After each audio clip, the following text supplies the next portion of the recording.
let's be honest. That fight to me is it's going to be a good fight. I think, but I just read something the other day that Francis Ngannou came out and said, "Look, everyone's making a big deal about that training situation." Oh my God! It's like, but I want people to understand.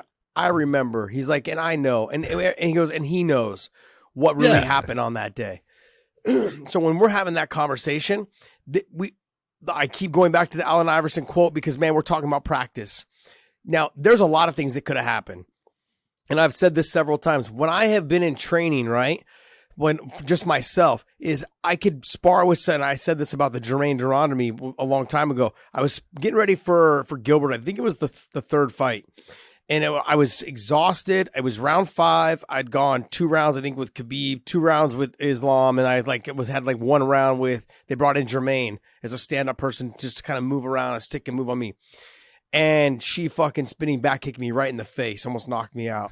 And I was so tired. So what I did is I picked her up and slammed her and just beat her up from there, like just smashed her. I was like kicking her to the body. It was like ripping to the body, like ground and pounding. I was not pulling any. I was so mad, super pissed off.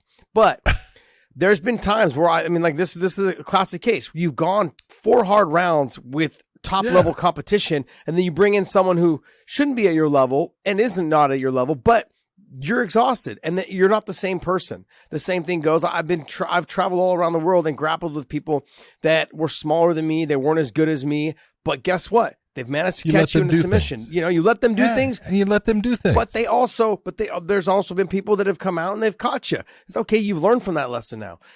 There's been plenty of situations. This is one of those times where Francis Ngannou, I'm not saying that's what happened, guys, but I'm saying that you cannot make too much out of practice. Don't make too much. Maybe Francis already hit mitts for 3 or 4 rounds. Maybe he also sparred 2 or 3 rounds before that. Maybe he's already grappled, earlier. Maybe this is his 2nd or 3rd training session for the day, whereas Ciryl Gane maybe came in and it was his 1st training session. There's a lot of things that could have played into it, so don't read into this practice stuff too much.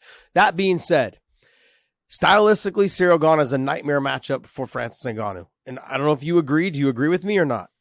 I do. You do. And how do you agree with me? Do you think because of the ability and the athleticism to wrestle as well as press him to the fence and physical size, strength, those type of things?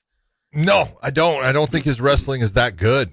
Let's be honest. He's been Ngannou's been in with better wrestlers, and you saw that his wrestling has improved over time.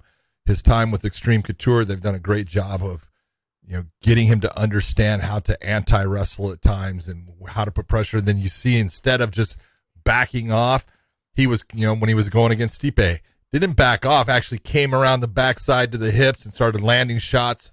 He's a much more confident fighter going in with, a wrestler, a guy that can actually grapple. Now, it's not that Gane can't grapple. He's actually decent when he's on the ground, but his wrestling is not that good. Mm-hmm. And so is it something that Ngannou's really got to worry about? I don't think it's something that he's got to worry about so much. He's survived with guys that are just as good, if not better, in the ground position, or especially in the wrestling position. Where he does have to be careful is Gane is outstanding at being the guy that controls the distance. Mm-hmm. And if Ngannou tries to load up and land the big shots and keep swinging and missing, it's going to gas him. Mm-hmm. And if he's swinging and missing, and then Gane starts to come on and just starts touching him and touching him and touching him more and more and more, it will add up and it will make a difference in the fight, and you will see Gane start to run away with the fight. Yeah, I think that everything you said is correct. Okay, and that tastes, and that's not the way I want to start off 2022. Okay, by telling you you're right, because it's just ruthless. It's just horrible. It's just going to add on between now and 2023. Okay, it's just going to be, the head's already big enough, grease the ears to get through the doorway. I understand all this. In my head, I had to change the size. So I have no doubts about that. I have none. The head keeps getting bigger along with the nose and the ears. It just never stops. It's all part of getting old. Yeah, I think what he needs to be careful of, though, Francis Ngannou, he needs to be careful of getting taken down early. And I'm going to go back to what we talked about with Glover Teixeira over Blachowicz. Jan Blachowicz. If he gets taken down early, once or twice, it could end up being a snowball effect, because we have seen then Ngannou has his conditioning is good, but it's not phenomenal, John. He uses a lot of strength. He's explosive. He's a heavyweight. He throws everything with a lot of power. And if he gets taken down early in this fight, then I could just see it being a snowball. Like he said, he's going to start to run away with it. Then that will open up the striking in the second and the third and the fourth round.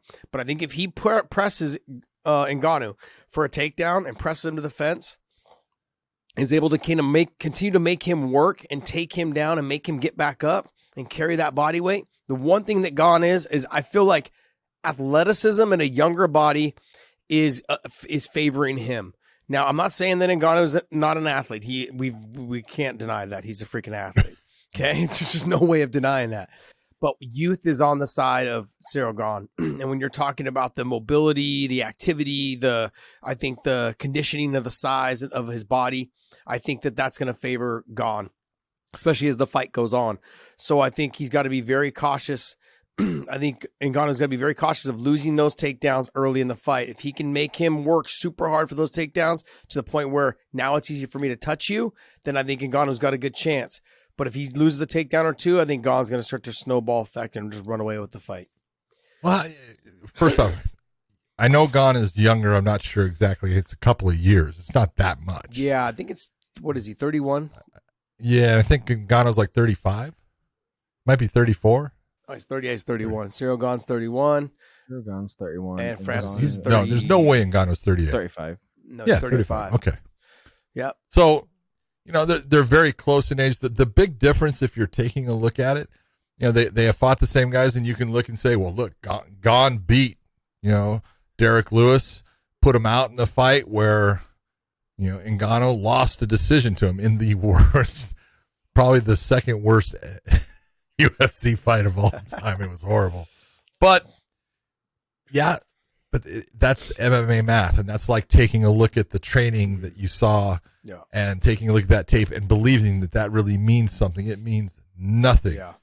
The big difference maker in this fight, if you're looking at it, Gane can strike and he's got good power. He doesn't have Ngannou power. No. And Ngannou can land one strike, just, like we've seen in other fights where Gane can be winning the whole sucker and one strike ends it all very quickly. Yeah.